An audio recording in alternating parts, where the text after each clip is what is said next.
12 más 1. No le era común buscar ni recibir nuevos afectos. Según le comentaban quienes en algún momento había traspasado la mirada concisa de indiferencia con que solía registrar el entorno y sus habitantes, que a ojos terceros parecía que su vida estaba colmada de intelectualidad y silenciosa reserva. Sí, gran parte de sus días eran así, es cierto, tanto más inclinados a ello desde el quiebre de la vertical que antes mantenía de pie a la mujer que sobre una charca de palabras metaforizaba su propia existencia tendida. Cierto era también que la reservada mujer mantenía y vigilaba las puertas y ventanas de este íntimo entorno con rigor y casi nula escucha y paciencia ante quien intentaba infiltrarse. Antes de investigar los motivos, cualquier llamada por teléfono o directamente a la puerta, le parecía siempre una falta de respeto hacia el tiempo y concentración requerida por su trabajo en la escritura. Sin embargo, a veces algo o alguien insistía lo suficiente para hacerla alejarse de esa silla que había sido desde la imposición de su nueva condición el único hogar soportable a la vigilia. Entonces, abría o contestaba o respondía algún urgido mensaje, solo para confirmar con cuánta frecuencia su predisposición en alejamiento estaba en lo cierto. Así fue que la costumbre por no contestar casi ningún llamado de origen y fuente indiferenciada se afincaba en su territorio y se abrazaba a sí misma con más fuerza. Vivía convencida de cuán poco había allá, fuera de sí y de los confines de su charca. Algo que la lograra hacer entregar gustosa ese tiempo que había sido de origen necesario o necio y por fatalidad o venturoso designio, destinado, sin cuestionar, a la palabra. Por esto, o a su pesar, un cuerpecito medio emplumado, tembloroso, aunque casi muerto, en realidad mucho más parecido a una pelusa que al origen de un pájaro, habría de llegar a quebrantar el resquicio de salvaguarda que con tanto esmero se había ido cincelando sobre las mismas grietas del quiebre cuando enmudecida. Lo encontró tirado sobre el pasto húmedo una de las noches tempranas del verano lluvioso, presintiendo que había algo ahí, tirado, casi muerto, no muy lejos del cedro. Lo recogió sin comprender bien a bien qué o a quién tenía en las manos. Ciertamente era un hecho poco común encontrar un pájaro de 2 o 3 días de nacido tendido en el jardín de la casa que habían habitado por décadas. Había salido al jardín sin mucho interés ni ganas de salir del tiempo suyo, cualquiera que haya sido lo que entonces hacía con él. Pero bastó ver al indefenso y amable cuerpecito en sus manos para entender de inmediato que esa vida chiquita y amorfa había caído del cielo, literalmente, para que ella se hiciera cargo. Esa noche, sin saber ni una cosa sobre los cuidados que han de tenerse hacia un recién nacido alado, lo puso en una caja de cartón con telas de varias texturas y un foco cercano para mantenerlo caliente. Algunas horas pasaron en silencio hasta que el cuerpecito dejó finalmente de temblar, así, poquito, apenitas, como supongo serían ya todas las fuerzas que le quedaban. Durante ese tiempo de espera de la muerte inminente por hipotermia, la mujer estuvo tratando de imaginar o calcular cuántas horas llevaría tirado en el césped el pobre pajarito. En ese entonces creía ciegamente en que había tenido un grave accidente y que seguramente se había caído del nido por error. Los papás seguramente estaban destruidos de dolor, pues era imposible subirlo de vuelta al nido. Finalmente dejó de temblar. Y no, aún no estaba muerto, parecía dormir. Así que esa noche la pasaron juntos y después de esa, todas las que siguieron. No había forma de saber y sin embargo, todo parecía señalar el desenlace que la mujer de la espalda quebrada no quiso ver. No serían muchas las noches. Si hubiera sabido lo de la fugacidad. La mujer todavía dudaba de haber hecho lo que mejor le había convenido a aquel pajarito. Tampoco es que fuera incapaz de lidiar con los afectos fugaces. De hecho, supe que en un momento muy preciso de su pasado, se había convertido de un momento a otro en una persona que deja atrás sin mucho esfuerzo. Esto era algo que pocos entre quienes la conocían sabían o querían saber. Pero sí, lo cierto era que una vez que algo entre uno y otro cuerpo había quedado sin decir, el fin habíase ya anunciado, al menos para ella y con absoluta claridad. Sin embargo, esta vez no fue así.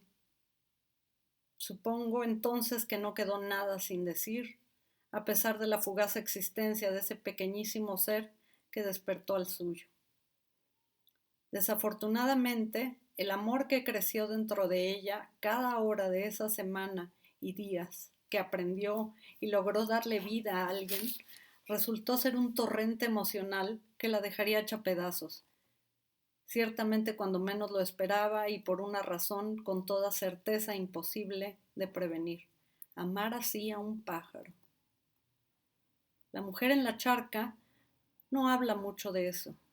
Si acaso a veces dice como recuerdos algunos pedacitos de lo que habrán sido esos 12 días.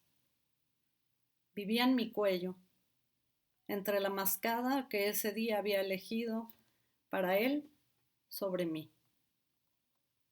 Después supe que la tarde, que solo después entendería, había anticipado la muerte del mirlo. La mujer traía al cuello una negra mantilla que había sido de su abuela.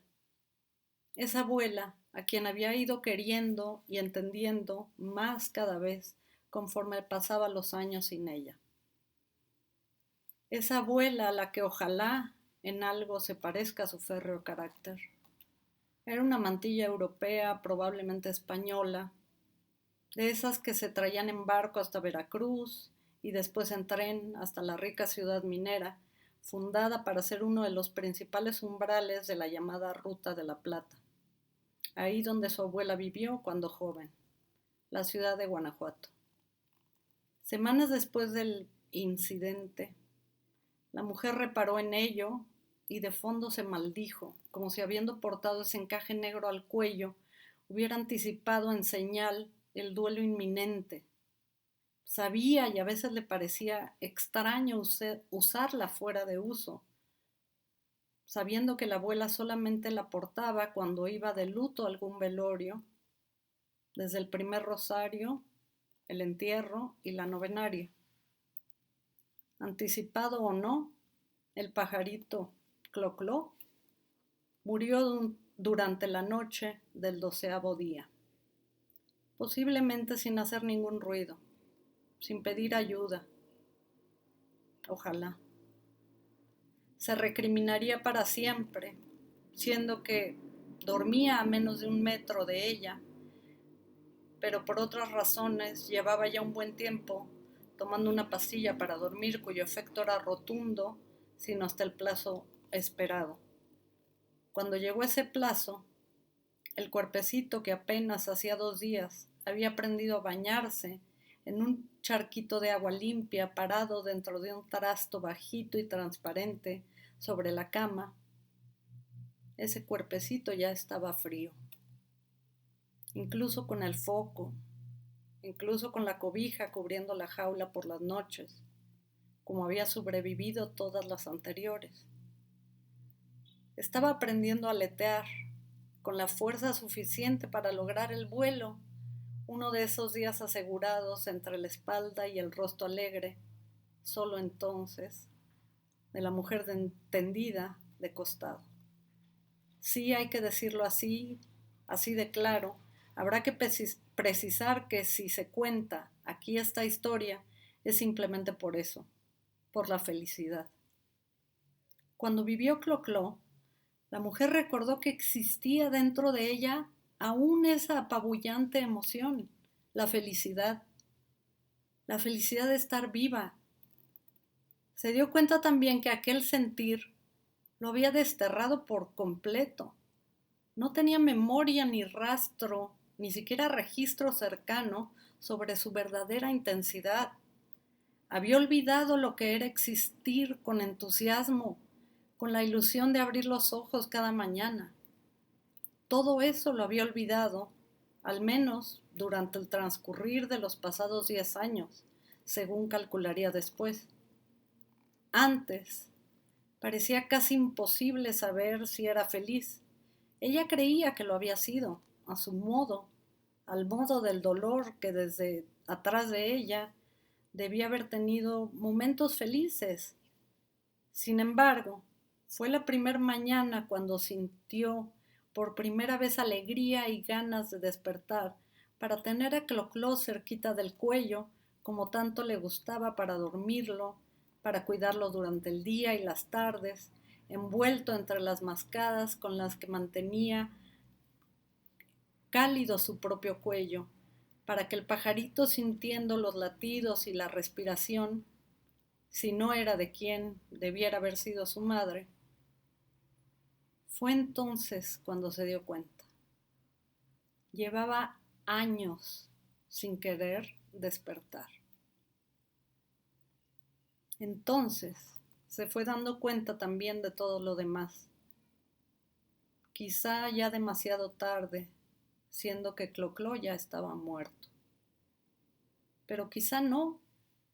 Tal vez esos 12 días, que apenas entonces supo que los mirlos desheredados casi nunca sobrevivían ni unas horas. Había venido a recordarle, eso había venido a recordarle, a desempolvar una parte de ella que todavía latía, a pesar de la sepultura que sobre ella cayó sin poder detectar el tiempo ni la forma. Le dijeron, ya después de muerto, que había sido un milagro que ella hubiera logrado hacerlo comer y beber, hasta haberlo visto cambiar de plumas, aletear y bañarse. Demasiado tarde. Todo vino demasiado tarde. De haberlo sabido antes, hubiera enfrentado la fugacidad en extinción con otras armas mucho más radicales en el suministro de cuidados. El veterinario le dijo que posiblemente la caída de entre 3 y 5 metros desde el nido en el cedro, sumada al tiempo que pasó tirado sobre el pasto húmedo y frío, le habían afectado los pulmones y el corazón. Sí, podía ser.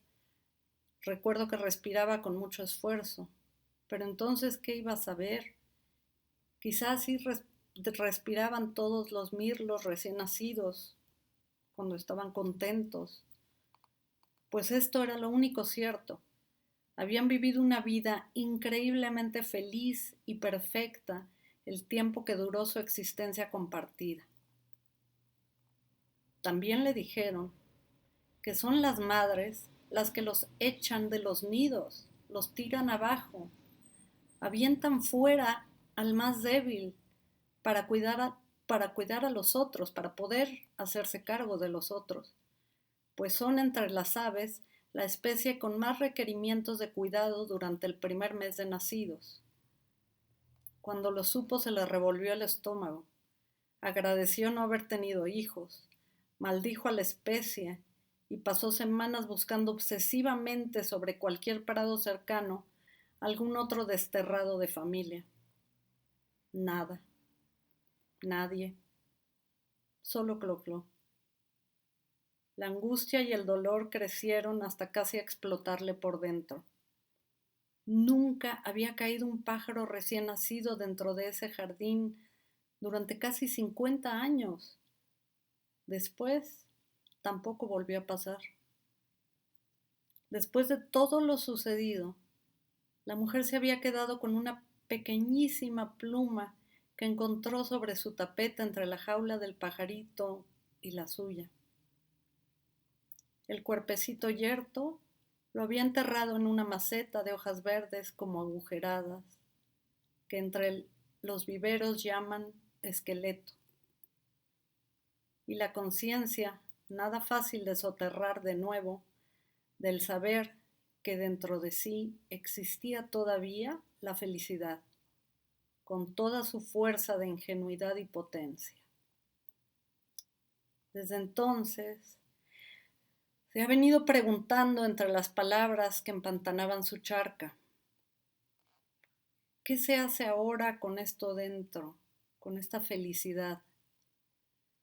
Pues eso sí, los recuerdos de interacción cotidiana con ese sentimiento habían por supuesto caído en el completo olvido, si acaso Funes lo recordara por ella. Gracias, como siempre, por escuchar.